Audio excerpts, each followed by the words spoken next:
Muchísimas gracias, estimados hermanas, hermanas. Muy buenos días. Reciban el saludo de nuestro hermano Rogelio Maita, ministro de Relaciones Exteriores de nuestro Estado Plurinacional de Bolivia. También saludar al hermano Carmelo Balda Duarte, viceministro de Agua Potable y Saneamiento Básico del Ministerio de Medio Ambiente y Agua. A nuestra hermana Angélica Ponce, directora ejecutiva de la Autoridad Plurinacional de la Madre Tierra.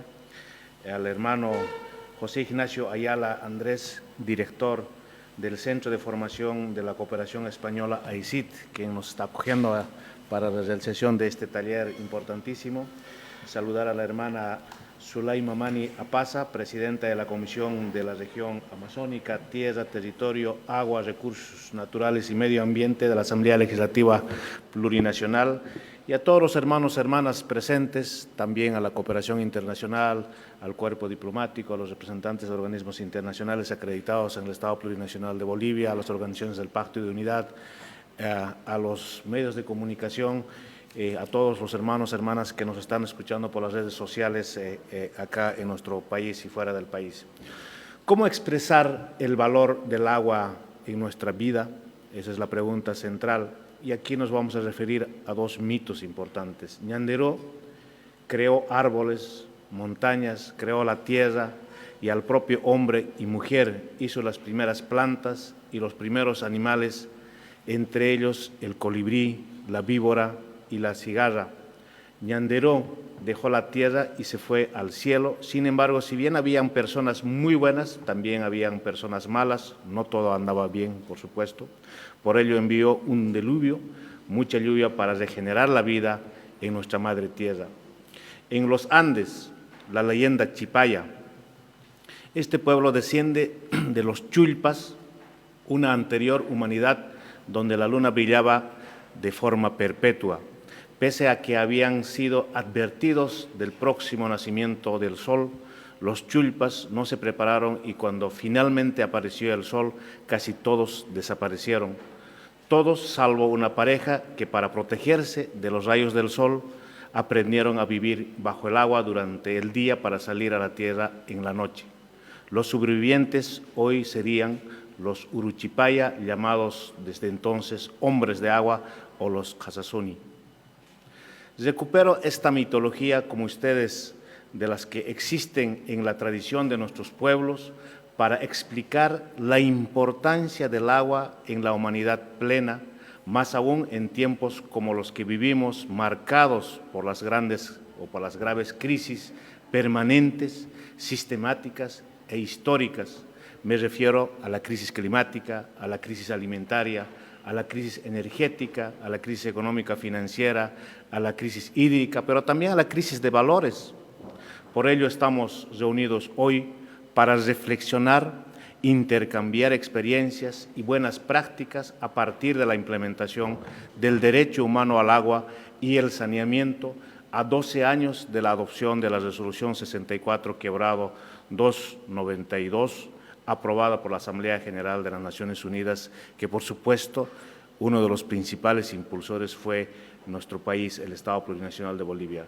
En su primer párrafo reconoce que el agua potable y el saneamiento es un derecho humano esencial.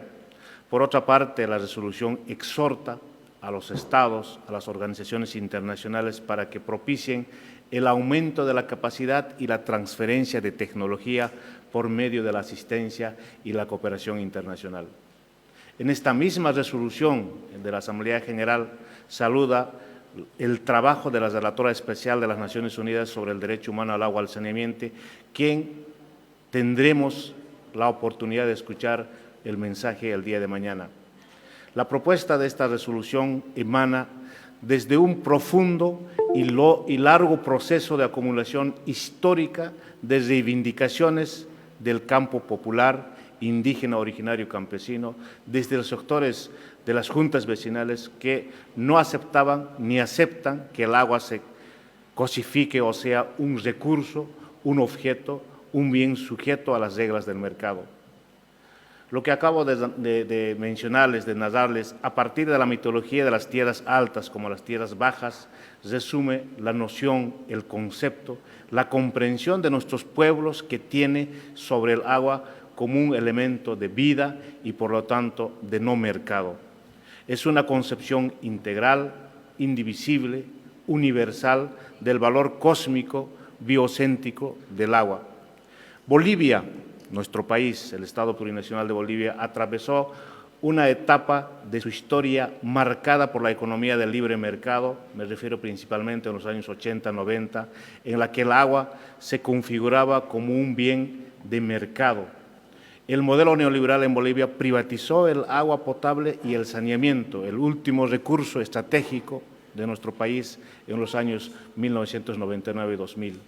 Fue en ese contexto, en el año 2000, se conoce como la Guerra del Agua, fue precisamente el epicentro de esta Guerra del Agua en la ciudad de Cochabamba para recuperar precisamente los fines y objetivos para que los pueblos indígenas, el Estado como tal, pueda proteger el agua, donde las organizaciones sociales urbanas, periurbanas, también del campo, le dijeron no a la privatización del abastecimiento del agua potable a nivel nacional. Recordando la resolución 64-292, recupera este espíritu de lucha, el valor humano del agua. La resolución pretendió discutir e interpelar cómo a partir de los ciertos determinados, como el acceso al agua potable, se devuelve dignidad a la persona, a las condiciones de saneamiento, de aguas residuales y disposición de excretar, por ejemplo. Aquí la pregunta, ¿cuántos y cuántas personas en nuestra región acceden a un baño? Durante la crisis sociopolítica del año 2009-2020, cuando se militarizó la respuesta a la pandemia, hubieron detenidos por salir a buscar un baño fuera de sus hogares. Eso pasó en mi ciudad, en la ciudad de Uyuni. Las personas que acceden a letrinas seguras y saludables viven en y con dignidad, y ese es uno de los retos centrales para el tema del saneamiento. También recordemos que más niños y niñas mueren en el mundo por enfermedades causadas por falta de agua que por otras circunstancias. Calculen ustedes, hermanos y hermanas, cuánto tiempo ocupan hombres y mujeres en recolectar agua para su consumo cuando su fuente no es asequible. Estos son los temas que hoy nos convocan. Queremos ubicar en el centro de nuestra discusión los avances y desafíos, en un taller que lo concebimos como un punto intermedio y motivador para que los estados desplieguen compromisos hacia la 6ª Conferencia Latinoamericana de Saneamiento que se desarrollará el 12 y 13 de octubre de 2022 en la ciudad de Cochabamba. Pero también es importante reflexionar algunos datos. El informe de la FAO, por ejemplo, el título de este informe, Estado de la Seguridad Alimentaria y la Nutrición en el Mundo 2022. Entre 2020 y 2021, 4 millones de personas más sufren hambre en América Latina y el Caribe. Un dato extremadamente alarmador. Aquí la pregunta es, ¿cómo el acceso universal y equitativo al agua potable puede coadyuvar a reducir esta brecha alimentaria?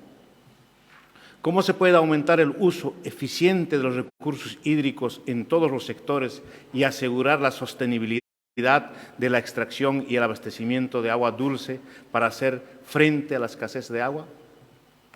El numeral 2 del párrafo 21 de la Declaración de las Naciones Unidas sobre los Derechos de los Campesinos y otras personas que trabajan señala: los campesinos y las personas que trabajan en zonas rurales tienen derecho a acceder al agua para su uso personal o doméstico, para la agricultura, la pesca, la ganadería o para conseguir otros medios de subsistencia relacionados con el agua, asegurando la conservación, la regeneración, a la utilización sostenible del agua.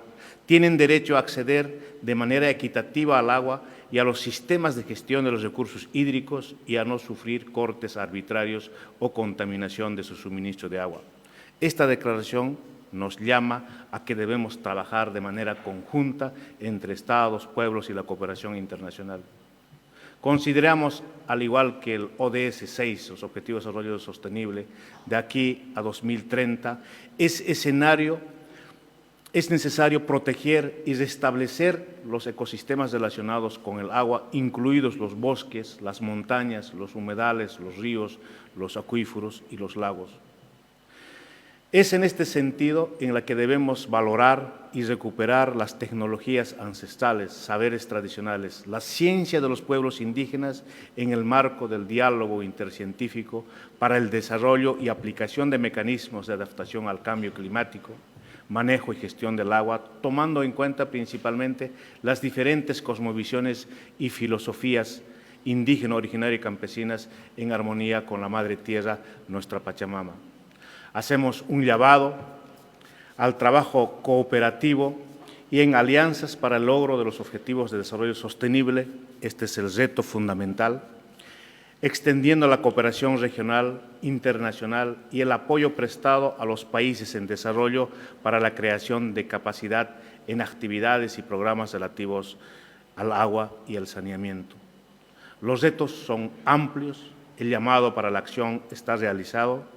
Agradecemos la aceptación a nuestra invitación y su participación contribuirá a fortalecer el proceso hacia la 6ª Conferencia Latinoamericana de Saneamiento llamado a la acción.